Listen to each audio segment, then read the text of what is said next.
Yeah, I think a topic we all need to think about, especially when we contemplate January, especially adding to the recent grim reports about the financial outlook of the country. South Africans have now been labelled and branded as the worst savers in the world. In fact, recent figures supplied by Statistics SA and Trade Economics show that the household savings rate in South Africa has decreased to minus 2.3% in the third quarter of last year. Now, if you're asking yourself what this means, fortunately, we have a man who's very, very qualified to answer these questions. Grant van Zyl, certified financial planner and investment blogger as well. And he'll also be taking your questions on that number, 08391337728. So call us in so we can get your viewpoints on saving. Grant, good to have you back. Hey, how's it, man? Good. So when we talk about the household savings rate, right, we refer to the amount of income that's saved by a household during a certain period of time. And I believe that statistically, in the 60s, we were at about a 5% savings rate. And now we're in the minus 2.3. How is that even possible? Yeah, I think a big contributing factor to that is that people are just not planning for the future anymore. And what happens, the spin-off to that, is that people aren't even worried about what's going to happen in their life. So then you're not planning from an investment perspective. So you're not saving money. Yeah. And when you do that, what can you do? There's no money that's going to be available for you to put away at the end of the day from a budget perspective.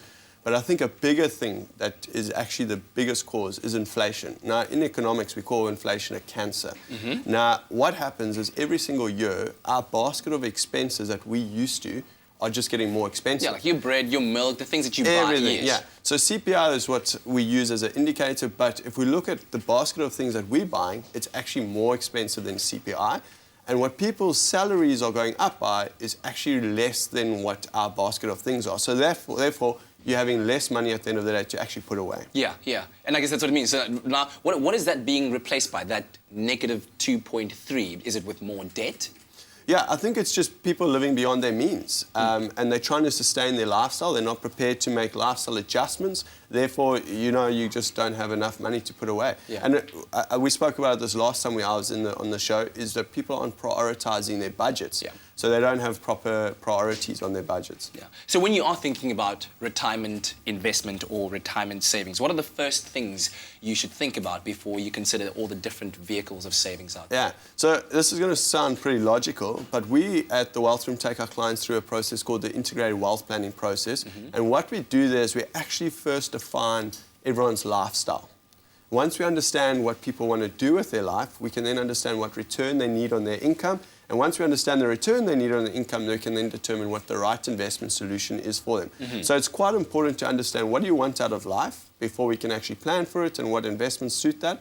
Like Gary Player, I think it's Gary Player, he once said, if you aim at nothing, you're going to hit it at every time. Okay. So you want to make sure that you actually have a target and we know what tools or map we need to get to that target or the end destination. All right, well, we're going to take a quick break, but when we come back, we do need to start talking about all these different kinds of investment or retirement vehicles, like your retirement annuities, provident fund, pension funds, what all of that means. So please give us a call if you have a comment to make or you have a question to ask. Our lines are now open, 08391337728, as we chat about the question, have you saved enough for retirement? You and Graham, have you saved enough?